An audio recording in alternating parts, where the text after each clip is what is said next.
दोस्तों, आप सभी का स्वागत है ओनली आईएएस के यूट्यूब चैनल पर। आज के इस वीडियो में हम बात करने वाले हैं कुछ ऐसे इंपॉर्टेंट टॉपिक्स की जो आने वाले प्रीलिम्स के लिए काफी इंपॉर्टेंट हो सकते हैं। देखिए, ये टॉपिक हमने अपनी रिसर्च के अकॉर्डिंग चूज किए हैं, जिनमें से क्वेश्चन आने की प्रोबेबिलिटी हाई है, और मैं आपको बता भी दूंगा साथ के साथ कि क्यों इनमें से क्वेश्चन आने की प्रोबेबिलिटी रहेगी। साथ के साथ इससे आपकी प्रैक्टिस भी हो जाएगी, क्योंकि आप सभी ने बहुत से नोट्स पढ़ लिए, बहुत सी वीडियोस देख लिए, बट फिर भी कुछ ऐसे करंट अफेयर के टॉपिक्स या कुछ ऐसे टॉपिक्स आपके रह गए होंगे जो आपने कहीं ना कहीं इतने तवज्जो से नहीं पढ़े होंगे, इतनी इंपॉर्टेंस नहीं दी होगी। तो इन वीडियो में हम कोशिश करेंगे कि उन टॉपिक को हाईलाइट करें जो आने वाले समय में आपके प्रीलिम्स में आपकी मदद कर सकते हैं। तो आइए सबसे पहले देखते हैं पहला क्वेश्चन।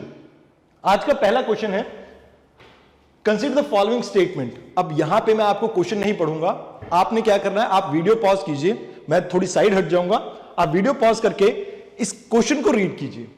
अब यहां पे पहली स्टेटमेंट आपकी कहती है कि नेट जीरो बिल्डिंग जो है वो रिन्यूएबल सोर्स के ऊपर डिपेंड करती है, और यहां पे एक बिल्डिंग उतनी एनर्जी जनरेट करती है जितनी एक साल में उसको जरूरत हो। अब पहली स्टेटमेंट ये है। दूसरी statement, net zero carbon emission, ये कॉन्सेप्ट में हम कहते हैं कि कार्बन बिल्कुल भी अमिट नहीं होगा। तीसरी स्टेटमेंट, यहां पे कहा गया है कि आपके जो शून्य कैंपेन है वो प्रमोट कर रहा है जीरो पोल्यूशन डिलीवरी व्हीकल्स को by working with consumer and industry. अब यहां इन तीनों स्टेटमेंट में से आपकी कौन सी स्टेटमेंट करेक्ट है आपसे पूछा गया है। तो आपको याद रखना है कि जो नेट जीरो एनर्जी बिल्डिंग्स हैं, ये एक ऐसा कॉन्सेप्ट है जहां पर आपकी बिल्डिंग उतनी एनर्जी जनरेट करती है या सरप्लस जनरेट करती है जितनी उसकी रिक्वायरमेंट है। फॉर एग्जांपल, आपका जैसे घर है, उसके ऊपर रूफ टॉप पैनल्स लग चुके हैं। अब आपकी जो घर की रिक्वायरमेंट है आप उसे भी फुलफिल कर रहे हैं, और साथ के साथ अगर कुछ सरप्लस जनरेट होता है तो उसे बेच भी रहे हैं। तो that is a concept of net zero energy building. यहां पे इसे सालाना तौर पे कैलकुलेट किया जाता है, ये इंपॉर्टेंट है, इसे याद रखना।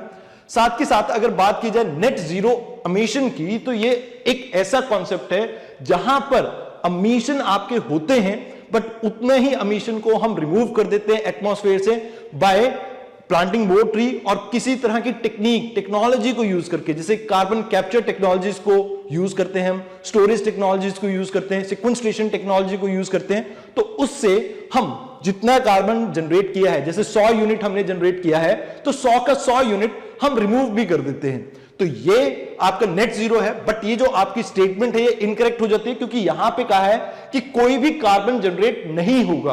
That is gross zero. वो क्या है? ग्रॉस जीरो को कॉन्सेप्ट। तो इस वजह से आपकी सेकंड स्टेटमेंट इनकरेक्ट हो गई। थर्ड स्टेटमेंट की अगर बात करें, शून्य कैंपेन, यहां पर शून्य मतलब जीरो है, जीरो एमिशन की बात कर रहे हैं हम ट्रांसपोर्टेशन सेक्टर में, और यहां पे हमारा फोकस रहेगा कि हम कैसे कंज्यूमर्स और इंडस्ट्रीज के साथ वर्क करें ताकि ये जो आपका नेट जीरो वाला टारगेट है हमारा डिलीवरी व्हीकल्स में, हम इसको अचीव कर सकें। अब इसके लिए जो रॉकी माउंटेन इंस्टीट्यूट है वो हमारी मदद कर रहा है, और इंडिया की तरफ से नीति आयोग इसमें पार्टिसिपेट कर रहा है। तो ये इसके बारे में कुछ इंपॉर्टेंट फैक्ट्स थे जो आपको पता होने चाहिए, और ये टॉपिक काफी इंपॉर्टेंट है बिकॉज इस तरह की चीजें जैसे नेट जीरो बिल्डिंग्स वगैरह के बारे में यूपीएससी अमूमन पूछता है।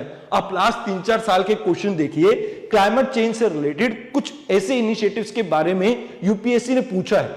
सो दैट्स व्हाई इस साल ये न्यूज में रहे हैं, और ये कॉन्सेप्ट आपके काफी इंपॉर्टेंट हो जाते हैं।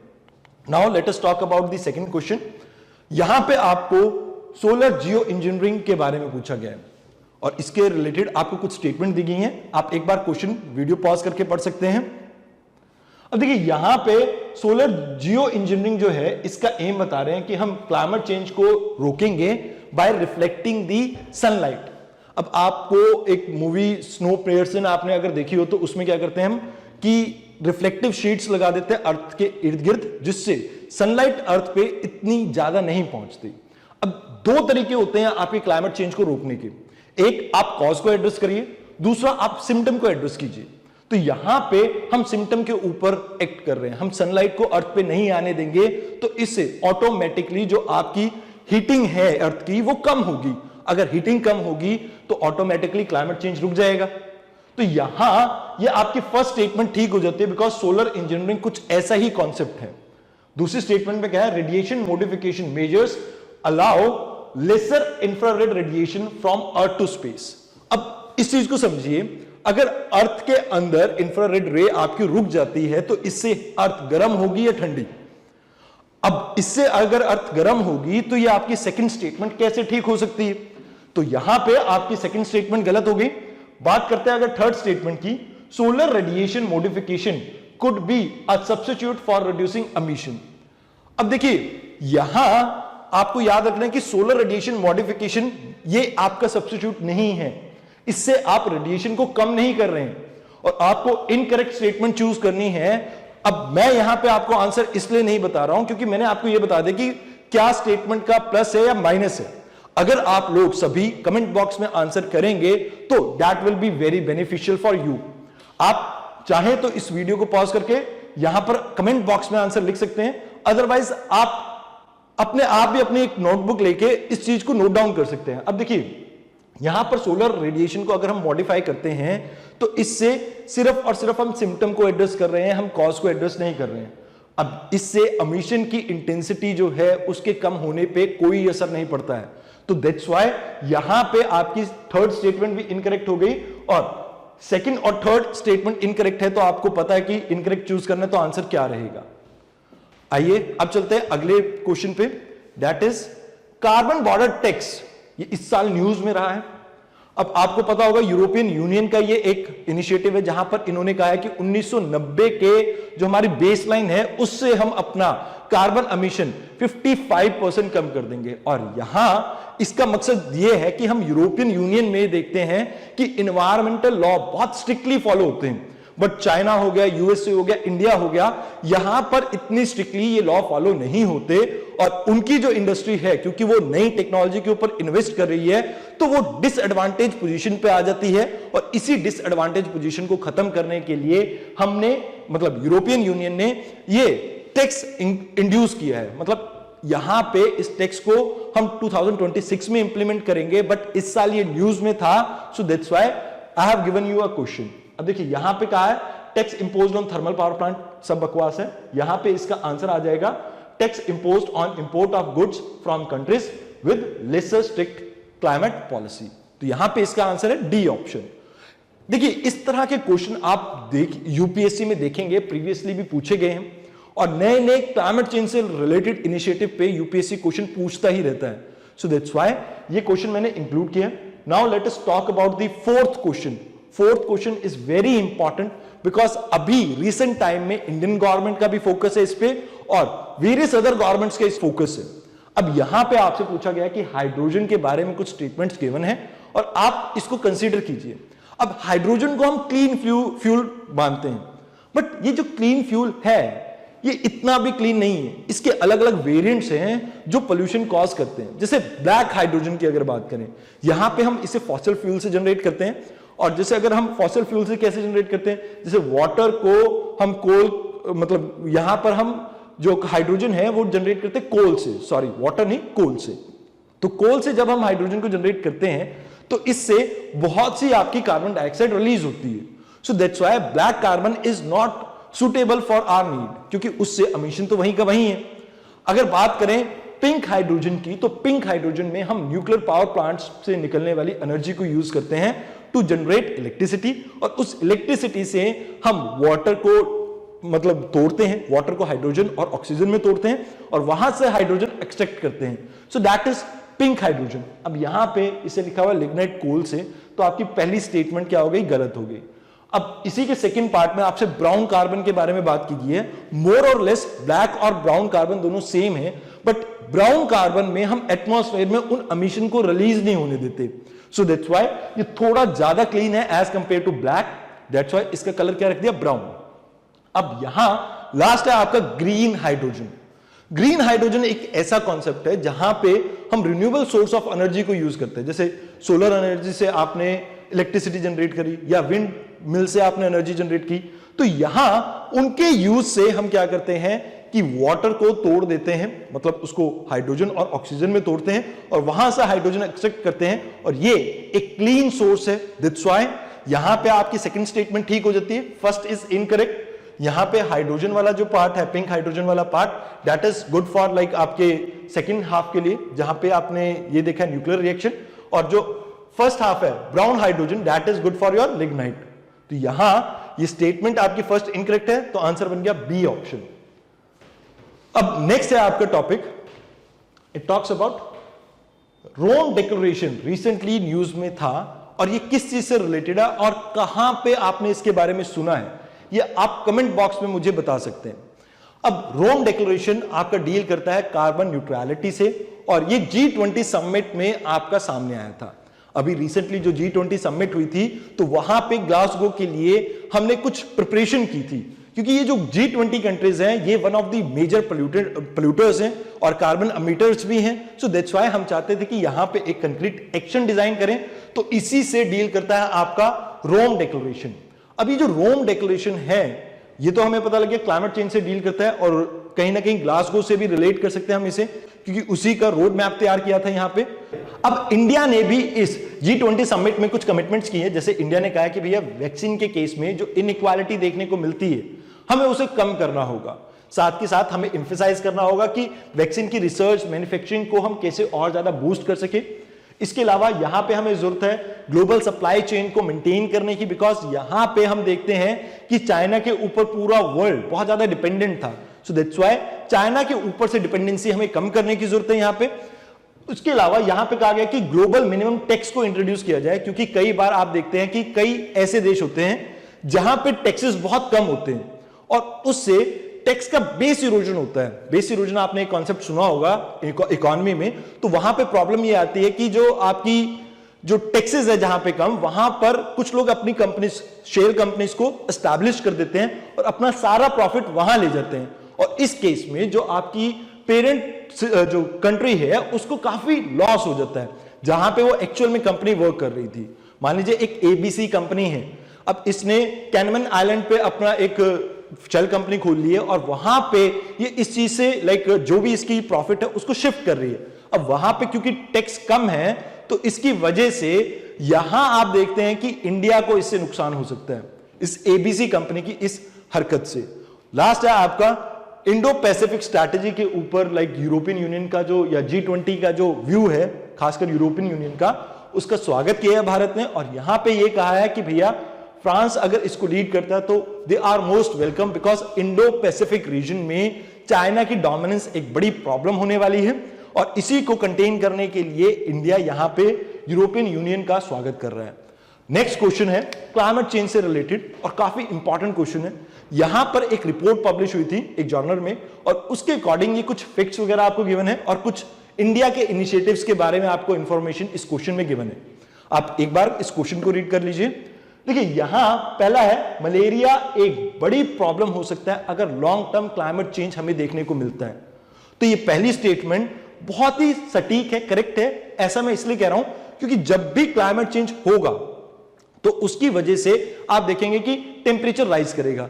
टेम्परेचर राइज करेगा तो ये मलेरिया के जो मच्छर है इनको पनपने का अच्छा मौका मिलेगा, और ट्रॉपिकल एरिया तो छोड़िए, आपके टेम्परेट एरिया में भी ये मच्छर मिलने लग जाएंगे। अब ये एक वेक्टर बॉर्न डिजीज है, इसके बारे में आप डिटेल अच्छे से पढ़ सकते हैं, बट यहां मेरा फोकस है ये बताने पे कि अगर टेम्परेचर राइज होता है तो उससे क्या इंपैक्ट होंगे ह्यूमन हेल्थ के ऊपर। देखिए टेम्परेट एरिया में अभी थोड़ी ठंड होती है, और इस ठंड की वजह से आप देखते हैं कि यहां मच्छर नहीं मिलते हैं। जैसे यूएसए में जाओगे तो आपको मच्छर नहीं मिलेंगे, यूरोप में आपको मच्छर इतने नहीं मिलेंगे, बट इंडिया जैसी कंट्री में जो ट्रॉपिकल कंट्रीज है यहां पे रेनफॉल होती है और साथ के साथ टेम्परेचर ज्यादा है, तो इन मच्छरों को पैदा होने के लिए काफी अच्छा खासा टाइम मिल जाता है, मौसम मिल जाता है, और इसी वजह से ये प्रॉब्लम अगर क्लाइमेट चेंज की बढ़ती है तो टेम्परेट एरिया का भी टेम्परेचर राइज होगा और ये मलेरिया के केसेस और ज्यादा इंक्रीज हो जाएंगे। कहने की बात यह है कि जो इंफेक्शियस डिजीज है आपकी, उनकी भी 9 से 18% तक इंक्रीमेंट देखने को मिल सकता है। यहां पे आपको याद रखना है कि जो छोटे बच्चे हैं उनके ऊपर ज्यादा इंपैक्ट देखने को मिलेगा क्लाइमेट चेंज का, क्योंकि वो काफी वनरेबल है इस क्लाइमेट चेंज को लेके। तो यहां आपकी जो पहली स्टेटमेंट है ये बिल्कुल करेक्ट है। अगर बात कीजिए सेकंड स्टेटमेंट की, यहां पे एक इनिशिएटिव की बात की गई है across, that is atmosphere and climate research modelling observing system. ये एंड सर्विसेज। अब ये जो आपकी जो अक्रॉस स्कीम है, इसमें कहा गया है कि डिफरेंट एस्पेक्ट को हम एड्रेस कर रहे हैं क्लाइमेट चेंज से रिलेटेड, जैसे आपकी हीट वेव, थंडर स्टॉर्म्स और आपके स्टॉर्म सर्ज। तो ये जो चीजें हैं ये इस प्रोजेक्ट के अंडर या इस स्कीम के अंडर कवर की गई है। ये मिनिस्ट्री ऑफ अर्थ साइंस की एक स्कीम है जिसके अंडर आपकी 8-9 और छोटी छोटी स्कीम्स आती हैं, जैसे रडार से हम कैसे अपनी वेदर फोरकास्ट को इंप्रूव कर सकते हैं, आपकी अर्ली वार्निंग सिस्टम या फोरकास्ट सिस्टम के ऊपर हम कैसे वर्क कर सकते हैं, न्यूमेरिक मॉडलिंग के ऊपर हम वेदर की किस तरह से वर्क कर सकते हैं, क्लाउड एंड क्लाइमेट चेंज के ऊपर हम किस तरह से अपनी रिसर्च को इंप्रूव कर सकते हैं, मॉनसून कन्वेक्शन के ऊपर एंड मॉनसून मिशन। तो ये सभी जो है इसके कंपोनेंट हैं, इस स्कीम के कंपोनेंट हैं और इसे इंप्लीमेंट कर रही है जैसे मैंने बताया मिनिस्ट्री ऑफ अर्थ साइंस। और यहां और भी बहुत से आपके इंस्टीट्यूट इसमें हेल्प कर रहे हैं, जैसे आपका IITM जो है वो यहां पर मदद कर रहा है, साथ के साथ national centre for range weather forecasting ये and Indian national centre for ocean information service, ये 3-4 इंस्टीट्यूट मिलके आपकी मिनिस्ट्री ऑफ अर्थ साइंस की हेल्प कर रही है। बट यहां हमारा पर्पस क्या है आप इसको ध्यान में रखिए।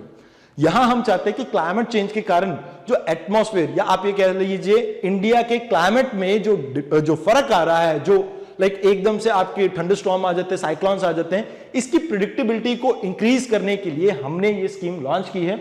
और हमारी कोशिश ये है कि क्लाइमेट चेंज से अडेप्टेशन में हमारे को इससे मदद मिले। यहां पर क्लाइमेट चेंज को एड्रेस करने की वो नहीं कर रहे हैं हम कोशिश कर रहे हैं कि हम कैसे जो क्लाइमेट चेंज हो गया है उसको अडेप्ट कर सकें। इसके लिए हमें चाहिए एक अच्छा वेदर फोरकास्टिंग सिस्टम और वो स्कीम के अंडर हम कोशिश कर रहे हैं। तो यहां पे आपकी फर्स्ट एंड सेकंड स्टेटमेंट दोनों ही करेक्ट हो जाती है और आंसर बन गया C option. Now let us come to the next part. यहां आपके एक टर्म गिवन है इकोलॉजिकल सिविलाइजेशन। अब ये शी जिनपिंग जो है चाइना के राष्ट्रपति, उन्होंने ये टर्म कोट की थी और यहां आपसे पूछा गया कि इसका एग्जैक्ट मीनिंग क्या है। पहला है एक ऐसी सिविलाइजेशन जो वर्शिप करती हो इकोसिस्टम को, जैसे हम करते हैं, पीपल की पूजा करते हैं हम वरुण देव, हम अग्नि, इस तरह की सभी चीजों को हम वर्शिप करते हैं। तो ये आपकी क्लाइमेटिक फैक्टर है, इकोसिस्टम के ही पार्ट है ना, जैसे गंगा माता है, यमुना माता है, तो ऐसे ही जो आप इकोसिस्टम की वर्शिप करते हैं, तो क्या वो है इकोलॉजिकल सिविलाइजेशन। दूसरी स्टेटमेंट है आपकी a community, a civilisation in which human community promote करती है wellbeing of people and planet. अब यहां ये स्टेटमेंट बिल्कुल करेक्ट है, बिकॉज इकोलॉजिकल जो आपकी सिविलाइजेशन है उसका कहना यह है, मतलब इस वर्ड का कहना यह है कि एक ऐसी सिविलाइजेशन जहां पर ह्यूमन पॉपुलेशन वर्क करती है टुवर्ड्स प्लैनेट की बेटरमेंट के लिए और लोग जो रह रहे हैं या और लाइफ जो यहां पर एग्जिस्ट कर रही है उसकी बेटरमेंट के लिए। ऑल्दो जो थर्ड स्टेटमेंट है वो भी मोर और लेस आपकी थोड़ी ठीक है, बट यहां पे कहा है कि करेक्टली डिफाइन कौन सी करती है, तो दैट इज सेकंड स्टेटमेंट। जो थर्ड स्टेटमेंट है, ऑल्दो सिविलाइजेशन जो प्रमोट कर रही है sustainable use of ecological resources, तो ये स्टेटमेंट भी आपकी कुछ हद तक ठीक है, बट यहां आपको याद रखना है कि ये एग्जैक्ट उस चीज को रिफ्लेक्ट नहीं कर रही है। 19-20 का फर्क है, दैट्स व्हाई यहां पे आपकी बी स्टेटमेंट करेक्ट हो जाएगी, तो आपका आंसर बन गया B option. Now let's talk about the next question. यहां पर आपको कुछ टर्म्स दे रखी हैं और ये टर्म्स इस साल न्यूज में रही हैं, और इनमें से अभी तक जितने भी मैंने आपको क्वेश्चन पढ़ाए हैं सभी ऑन द बेसिस कि इस साल करंट अफेयर में क्या रहे हैं, किस तरह का क्वेश्चन उससे बन सकता है, उस चीज को अंडरस्टैंड करते हुए बनाए गए। Now what is bio economy, सबसे पहले उसकी डेफिनेशन दे रखी है, फिर आपको ग्रॉस एनवायरनमेंट प्रोडक्ट की डेफिनेशन दे रखी है, और तीसरा आपको ग्रीन जीडीपी के बारे में बता रखा है। तो यहां आपकी तीनों टर्म आपके माइंड में क्लियर होनी चाहिए। जैसे बायो इकोनॉमी क्या है, जहां पे हम रिन्यूएबल मटेरियल्स को यूज करते हैं ताकि हम वेरियस प्रोडक्ट को बना सकें और वेरियस सर्विसेज को वहां से ड्राइव कर सके। तो पहली आपकी जो स्टेटमेंट है बिल्कुल करेक्ट हो जाती है। बायो इकोनॉमी में हमारा फोकस रहता है रिन्यूएबल सोर्सेज के ऊपर, सो that's why first statement is correct. जैसे आपने बायो इथेनॉल के बारे में सुना होगा, सो वो भी बायो इकोनॉमी का ही पार्ट हो जाएगा, जहां पे हम प्लांट्स को यूज कर रहे हैं इथेनॉल प्रोड्यूस करने के लिए और उससे हम अपनी एनर्जी मीट कर रहे हैं, एनर्जी नीड को मीट कर रहे हैं। तो that's why first statement is correct. Now second statement gross environment product. अब यहां ये एक ऐसा असेसमेंट सिस्टम है जो आपको ये बताता है कि इकोलॉजिकल चीजों जो आप यूज कर रहे हो उसका स्टेटस क्या है। मतलब यहां हमें यह पता लगता है कि एक वेटलैंड जो है वो कितना डैमेज कर दिया हमने, ये कितना हमने कंजर्व किया है, उस चीज के ऊपर फोकस किया जाता है। That is gross environment product, किस तरह से ये हमें सर्विसेज प्रोवाइड कर रहा है, इकोसिस्टम से रिलेटेड सर्विसेज, और उसका क्या स्टेटस है, क्या वो इंप्रूव हुई है या वो डिक्लाइन हुई है, इस चीज के ऊपर हमारा फोकस रहता है। अब रिसेंटली उत्तराखंड गवर्नमेंट ने ये कहा है कि हम इस तरह की जो ग्रॉस एनवायरमेंट प्रोडक्ट है इस चीज को कैलकुलेट करेंगे। नाउ एक इसी से मिलती जुलती टर्म है ग्रीन जीडीपी। अब ग्रीन जीडीपी में हम इकोनॉमी को तो काउंट कर रहे हैं, बट साथ के साथ हम ये काउंट करते हैं कि हमने क्या वहां पर जब इकोनॉमी की जीडीपी को इंक्रीज कर रहे हैं तो क्या उस समय हमने एनवायरमेंट को अपने ध्यान में रखा। If yes then that is green GDP. अभी तक जो जीडीपी हम कैलकुलेट करते हैं दैट इज ऑल अबाउट कि कितना पैसा कमा रहे हैं, बट उस पैसा कमाने के लिए कितने रिसोर्स का ओवर एक्सप्लॉयटेशन हो रहा है, कितनी स्पीशीज को डैमेज कर रहे हैं, उसके ऊपर हमारा फोकस नहीं है। तो ग्रीन जीडीपी है वो फोकस करते हैं इस एस्पेक्ट पे भी। तो यहां आपकी तीनों स्टेटमेंट करेक्ट हो जाती हैं और आंसर बन जाएगा डी ऑप्शन। आइए अब बात करते हैं अगले क्वेश्चन की। यहां पे आपसे बात की गई है फॉरेस्ट सर्वे रिपोर्ट के बारे में, आपकी this state of forest report 2021 के बारे में। अब देखिए इस क्वेश्चन में आपसे बात की गई है फॉरेस्ट रिपोर्ट 2021 के बारे में। अब स्टेट ऑफ फॉरेस्ट रिपोर्ट के अगर बारे में हम बात करें तो यहां पर 3-4 चीजें हैं जो आपको याद रखनी है। पहला, इंडिया का जो फॉरेस्ट कवर है पिछले साल की तुलना में वो बढ़ा है। इवन जो फॉरेस्ट डेंसिटी है वो भी इंक्रीज हुई है। अभी हाल फिलहाल में जो हमारा फॉरेस्ट कवर है वो 24% के आसपास है। पिछले साल की तुलना में ये बढ़ा ही है। अब आपको कमेंट बॉक्स में मुझे ये बताना है कि सबसे ज्यादा फॉरेस्ट कवर इंक्रीज आपको कौन सी स्टेट में देखने को मिला है। उसके अलावा अगर बात की जाए मैंग्रोव्स की, तो मैंग्रोव्स की भी जो जनसंख्या है यानी जो पॉपुलेशन है, या आप ये कह लीजिए मैंग्रोव्स का जो कवर है इंडिया में वो इंक्रीज हुआ है। और यहां एक बार फिर से आपको कमेंट सेक्शन में ये लिखना है कि किस एरिया में सबसे ज्यादा इंक्रीमेंट देखने को मिला है आपको मैंग्रोव्स की कवर में। अब तीसरी स्टेटमेंट जो है आपकी, ये आपकी इनकरेक्ट हो जाती है क्योंकि यहां पे डिक्लाइन के बारे में बात की गई है, बल्कि यहां पर तो इंक्रीमेंट देखने को मिला है। पहली स्टेटमेंट गलत होगी। सेकंड स्टेटमेंट की बात करें तो फॉरेस्ट सर्वे ऑफ इंडिया इस रिपोर्ट को बनाता है और ये मिनिस्ट्री ऑफ एनवायरनमेंट के अंडर आता है। और ये जो रिपोर्ट है ये एनुअल रिपोर्ट नहीं है, ये हर 2 साल में पब्लिश होती है। तो दैट्स व्हाई ये जो आपकी सेकंड स्टेटमेंट है ये भी गलत हो गई। अब क्योंकि फर्स्ट, सेकंड, थर्ड आपकी तीनों स्टेटमेंट गलत हो गई है, आपको करेक्ट ऑप्शन चूज करना है। यहां पे आपका ऑप्शन नहीं बन रहा है तो आप यहां पर बी ऑप्शन की जगह 2 ओनली की जगह यहां पर 4 ओनली कर लीजिए, बिकॉज 4 जो आपकी स्टेटमेंट है वो बिल्कुल ठीक है। 4th स्टेटमेंट ठीक इसलिए है क्योंकि रीसेंट टाइम में जो आपके डेवलपमेंट प्रोजेक्ट स्टार्ट हुए north eastern part of India में, उसकी वजह से वहां पर फॉरेस्ट कवर डिक्लाइन हुआ है और यहां पर इस चीज को इस रिपोर्ट में दर्शाया भी गया है। सो दैट्स व्हाई ये आपके की पॉइंट है। जैसे यहां पर मैंने आपको लिखा भी हुआ है कि किस एरिया में आपको मैक्सिमम इंक्रीज देखने को मिला है, जैसे आंध्र प्रदेश वाले एरिया में। तो ये सभी चीजें आपको एक बार रीड कर लेनी है। आपको जैसे फॉरेस्ट कवर मैक्सिमम किस एरिया में कम होता हुआ दिख रहा है वो भी यहां पर लिखा हुआ है। तो ये स्टेट वाइज जो आपको सभी चीजों के बारे में बताया गया है कि हाईएस्ट आपका कवर कहां पर देखने को मिलता है, हाईएस्ट परसेंटेज का कवर कहां पे देखने को मिलता है। कुछ ये बातें आपकी इंपॉर्टेंट हो सकती है आने वाले प्रीलिम्स के बारे में, क्योंकि यहां यूपीएससी हर साल आपसे फॉरेस्ट टॉपिक के ऊपर एक क्वेश्चन पूछता ही पूछता है। Now let us move to the next part. अब यहां आपसे कहा गया है कि कुछ टेक्नोलॉजी दे रखी है और कुछ पोल्यूटेंट दे रखे हैं। अब इस टॉपिक को चूज करने का कारण यह है यहां पे कि जो आपकी फ्लू गैस डीसल्फराइजेशन है, इसके लिए थर्मल पावर प्लांट को कुछ एक्सटेंशन दी है गवर्नमेंट ने रिसेंट टाइम में। सो दैट्स व्हाई उससे रिलेटेड यहां पर आपको कुछ क्वेश्चन मैंने कुछ स्टेटमेंट दे रखी है। जैसे फ्लू गैस डीसल्फराइजेशन, यहां पर हाइड्रोजन सल्फाइड को हम न्यूट्रलाइज करने की कोशिश करते हैं, बट ये चीज तो गलत है क्योंकि फ्लू गैस डीसल्फराइजेशन में हमारा सल्फर डाइऑक्साइड के ऊपर फोकस होता है। नाउ सेलेक्टिव कैटलिस्ट रिडक्शन, यहां पर अमोनिया के ऊपर फोकस नहीं होता। ये सेकंड स्टेटमेंट भी आपकी गलत हो जाती है बिकॉज यहां हमारा फोकस होता है नाइट्रोजन ऑक्साइड्स के ऊपर। तो first and second statement are incorrect. आप ऑप्शन देख सकते हैं, यहां पे आपका डी ऑप्शन गया, ये भी गया, ये भी गया, तो आपका सी ऑप्शन बचता है। तो यहां जो आपका इलेक्ट्रोस्टैटिक प्रेसिपिटेटर है दैट इज करेक्ट, वो स्मोक को ही कंट्रोल करने में काम करता है। मतलब स्मोक जो है आपका उसको कहीं ना कहीं कम करने की कोशिश करता है। थर्ड जो आपका स्क्रबर है वो डस्ट पार्टिकल जैसे आपकी फ्लाई ऐश वगैरह है उनको रिमूव करने में मदद करता है, और ये ड्राई और वेट दो टाइप के हो सकते हैं। सो दैट्स व्हाई यहां पे आपकी third and fourth statement correct है। थर्मल पावर प्लांट आपके फ्रीक्वेंटली न्यूज में रहते हैं और अभी गवर्नमेंट ने इन्हें कुछ एक्सटेंशन भी दी है और इसी वजह से ये न्यूज में था। That's why we have covered this. अब इनको एक्सटेंशन देने के कारण क्या है आप उसको भी समझ लीजिए एक बार। देखिए एक्सटेंशन देने का कारण ये है कि ये जो टेक्नोलॉजी है डीसल्फ्राइजेशन की, ये काफी कॉस्टली है और हर थर्मल पावर प्लांट को इसके लिए पर्याप्त पैसा नहीं बन पा रहा है, क्योंकि ये काफी टाइम में लॉसेस में जाते हैं। बिकॉज जो आपके इलेक्ट्रिसिटी की चोरी है, पावर लॉसेस हैं, अगर उनको कैलकुलेट करें तो उसके बाद वो लॉसेस में रहते हैं। दैट्स व्हाई सरकार ने अभी इन्हें 2-3 साल का समय और दिया। अब इसमें जो फर्स्ट प्रायोरिटी दी है, जो दिल्ली एनसीआर का एरिया है या कुछ ऐसी सिटीज जहां पर पॉपुलेशन बहुत ज्यादा देखने को मिलती है आपको, उन सिटीज में सबसे पहले इसे इंप्लीमेंट करेंगे। दूसरी स्टेज में आपकी उससे कम पॉपुलेशन वाली सिटीज, एंड थर्ड स्टेज में अदर सिटीज जो आपकी रिमेनिंग रह जाएंगी। अब यहां एक चीज आपको ध्यान देनी है, कुछ आपके जो थर्मल पावर प्लांट है उनको एक्सेप्शन यानी उनको छूट भी दी है, बिकॉज वो बंद होने वाले हैं 2025 तक या उससे पहले।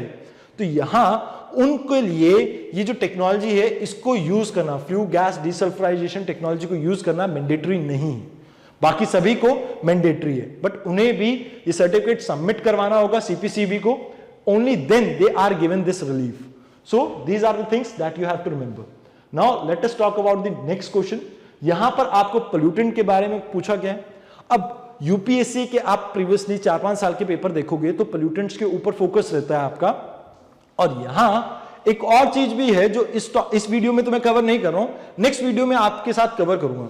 जैसे मैंने ये चीज ऑब्जर्व करी है, यूपीएससी ने स्टील पावर प्लांट में मतलब मैन्युफैक्चरिंग के बारे में बात की है, उससे पोल्यूशन या कुछ भी कंट्रोल हो तो उसके बारे में बात की है, इन्वायरमेंटल एंगल, कॉपर एक्सट्रैक्शन के बारे में बात की है, स्मेल्टिंग के बारे में बात की है, और साथ के साथ आपकी ऑयल रिफाइनरी के बारे में भी बात की है। तो दैट्स व्हाई यहां पर अगली वीडियो में मैं आपके साथ शेयर करूंगा कि किस तरह से यूपीएससी आपसे अलग अलग टॉपिक से इस तरह के क्वेश्चन पूछ सकती है मैन्युफैक्चरिंग सेक्टर में।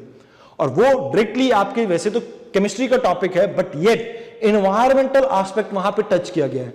अब यहां बेंजीन के बारे में आपको कुछ दिया गया है। बेंजीन पोल्यूटेंट एंथ्रोपोजेनिक रीजंस की वजह से ही आपको देखने को मिलता है। अभी हाल फिलहाल में केरला में बेंजीन पोल्यूशन के ऊपर सुप्रीम कोर्ट ने कुछ ऑर्डर दिए थे। सो दैट्स व्हाई ये आपका न्यूज में रहा है बेंजीन, और इसके ऊपर मैंने क्वेश्चन फ्रेम किया है।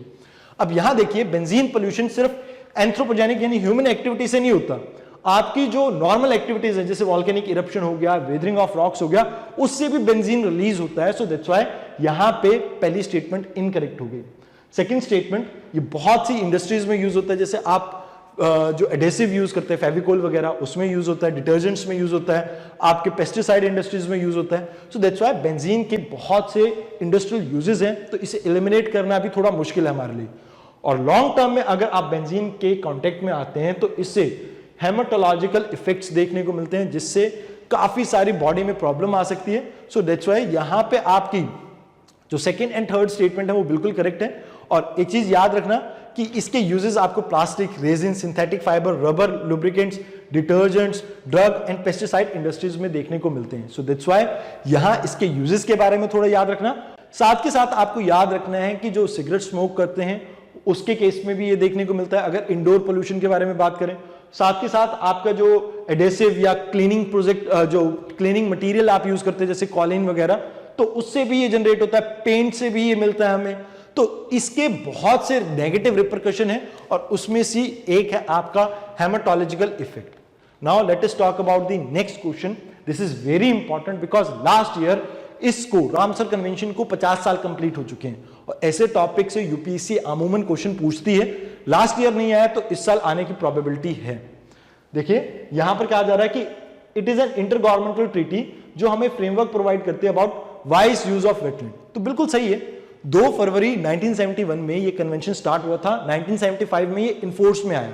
इंडिया इसका सिग्नेटरी है और इसमें एक मॉन्टेक्स रिकॉर्ड करके भी एक चीज है जहां पे हम देखते हैं कि जो आपके सबसे ज्यादा वनरेबल वेटलैंड्स हैं, जहां पे या तो आपको ऐसा लगता है कि ह्यूमन एक्टिविटीज के कारण चेंज आ चुका है या आने वाला है या आ रहा है, हम उनको इस चीज में काउंट करते हैं।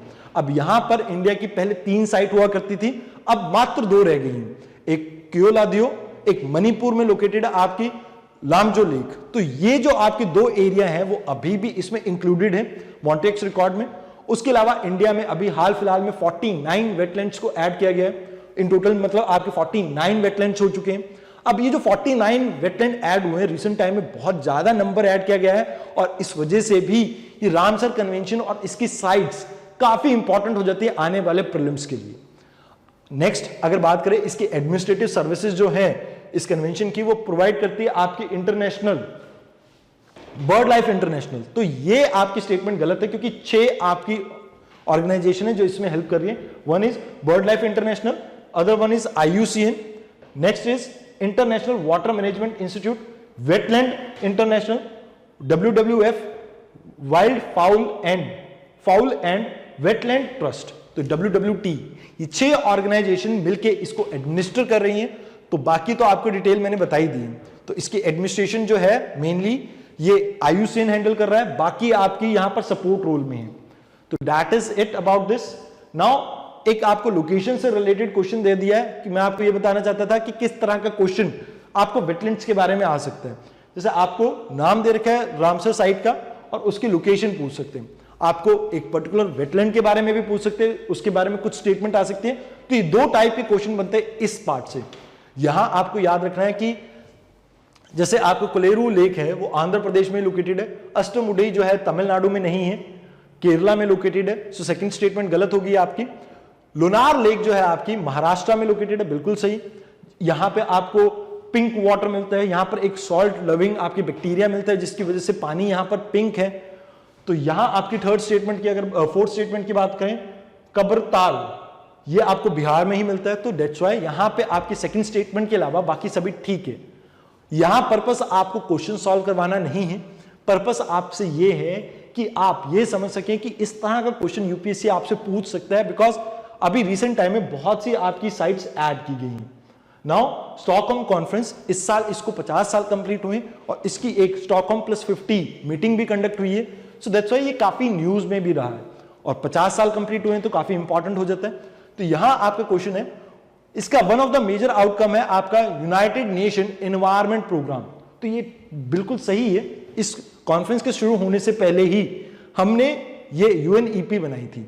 अब यहां आपको 1-2 चीजों के ऊपर ध्यान देना है। ये पहली ऐसी कॉन्फ्रेंस थी जहां पर एनवायरमेंट वर्ल्ड की डिस्कशन के, डिबेट के सेंटर स्टेज में आया। दूसरी चीज जो आपको याद रखनी है, ये पोल्यूटेंट से डील करता है, पोल्यूशन से डील करता है, बट पोल्यूटेंट से नहीं। यहां पे जो कहा गया है second statement, it aims to eliminate persistent organic pollutants. तो ये चीज गलत हो गई, ये आपकी स्टॉकहोम कॉन्फ्रेंस का पार्ट नहीं है, ये आपकी स्टॉकहोम कॉन्फ्रेंस का पार्ट है। इन दोनों में फर्क है, एक 2004 में आई थी, ये 1972 में आई थी और इस साल इसको 50 साल कंप्लीट हुए। दैट्स व्हाई इंपॉर्टेंट है ये। अभी हाल फिलहाल में जो आपकी स्टॉकहोम +50 हुई है, इसमें हमारी सस्टेनेबल इंक्लूसिव रिकवरी के ऊपर फोकस है और साथ के साथ अभी भी जो हम टॉक्सिक एनवायरनमेंट क्रिएट कर रहे हैं, जो पोल्यूटेंट वगैरह रिलीज कर रहे हैं, उसको एलिमिनेट करके सस्टेनेबल डेवलपमेंट के ऊपर फोकस करने के लिए कहा गया है इस समिट में। तो this is it about this question. Now comes to the last question of the day. Wild life protection act के बारे में, वाइल्ड लाइफ प्रोटेक्शन के बारे में आप कुछ स्टेटमेंट कंसीडर कीजिए। अब ये क्वेश्चन इसलिए पूछा गया है कि 1972 में वाइल्ड लाइफ प्रोटेक्शन एक्ट आया था और अब इसे 50 साल कंप्लीट हो गए हैं। तो यहां पहली स्टेटमेंट है, national board of wild life, इसको चेयर करता है मिनिस्ट्री ऑफ एनवायरनमेंट, जो एपिक्स बॉडी है, रिव्यू करती है आपके जितने भी इंडिया में मतलब एनवायरनमेंट से या वाइल्ड लाइफ प्रोटेक्शन से रिलेटेड मैटर है। तो ये स्टेटमेंट आपकी गलत है, because he is vice chair but chairman है आपके prime minister. So that's why ये आपकी पहली स्टेटमेंट इनकरेक्ट हो गई। सेकंड स्टेटमेंट है आपकी नेशनल टाइगर कंजर्वेशन अथॉरिटी के बारे में। अब यहां आपको याद रखना है कि ये वाइल्ड लाइफ प्रोटेक्शन एक्ट के अंडर दी गई थी, not about environmental protection act 1986। Environmental protection act हमारा पोल्यूशन से रिलेटेड टॉपिक को डील करता है, कंजर्वेशन के बारे में भी बात करता है और यहां पर आपके इको सेंसिटिव जोन के बारे में भी यहां से ही आता है इको सेंसिटिव जोन का कॉन्सेप्ट। अब ये बना था भोपाल गैस ट्रेजेडी के बाद और ये बना था स्टॉकहोम कॉन्फ्रेंस के बाद। उस समय श्रीमती इंदिरा गांधी जी आपकी प्राइम मिनिस्टर थी और वो स्टॉकहोम कॉन्फ्रेंस में गई थी। आने के बाद उन्होंने बहुत से चेंज किए थे इंडिया में। फॉर एग्जांपल, इंडिया पहली वर्ल्ड की ऐसी कंट्री बन गई थी जिसमें एनवायरमेंट को तवज्जो दी गई थी कॉन्स्टिट्यूशन में। सो दैट्स व्हाई आपके स्टॉकहोम कॉन्फ्रेंस और इसके ऊपर क्वेश्चन बनने की प्रोबेबिलिटी ज्यादा है। सो ये भी आपकी स्टेटमेंट इनकरेक्ट हो गई। Next is hunting of lion and tiger are not allowed even if the species is disabled suffering from disease which can not be cured. तो इस केस में हम परमिशन दे देते हैं किसी भी स्पीशीज को मारने की, क्योंकि कई बार ऐसा होता है कि एक टाइगर में आपके एक लॉयन में बीमारी आई है, इससे बाकियों में ना फैल जाए बीमारी, तो इन दैट केस हम मारने की परमिशन दे सकते हैं। साथ के साथ कोई मैन ईटर बन जाए आपका टाइगर, तो उस केस में भी मारने की परमिशन दी जा सकती है। तो यहां पे आपको याद रखना है कि ये तीनों स्टेटमेंट इनकरेक्ट है, तो आंसर बन गया डी ऑप्शन। अब देखिए, अगर आप एंड तक इस वीडियो को देख रहे हैं तो आप ये तो समझ गए हैं कि ये टॉपिक कितने इंपॉर्टेंट हैं, बिकॉज हर क्वेश्चन के साथ लगभग मैंने बताया है कि क्यों मैंने उस क्वेश्चन को सिलेक्ट किया है। बट यहां पे आप याद रखना कि यूपीएससी का 3-4 टॉपिक के ऊपर मेजर फोकस रहता है। जैसे रिसेंट टाइम में एग्रीकल्चर और एनवायरमेंट को रिलेट करके यूपीएससी क्वेश्चन पूछ रहे हैं। साथ के साथ एक मैं आपको बता चुका हूं कि रिफाइनरीज, आपके कॉपर स्मेल्टिंग वगैरह, इस तरह के प्रोसेस के ऊपर फोकस है। और इसके अलावा मैं कुछ और टॉपिक भी आने वाली वीडियो में आपके साथ डिस्कस करूंगा। बट आप अगर ये चाहते हैं कि मैं नेक्स्ट वीडियो इसकी लेके आऊं, तो आप मुझे कमेंट बॉक्स में सभी बताएंगे कि कितना आपका स्कोर रहा, कितने आपके क्वेश्चन ठीक रहे यहां पे। साथ के साथ आपने मुझे यह भी बताना है कि इनमें से कितने ऐसे टॉपिक थे जिनके बारे में आपको पता नहीं था, या आपको उस समय नहीं लगता था कि टॉपिक इतने इंपॉर्टेंट हैं। तो इस वीडियो में इतना ही। धन्यवाद।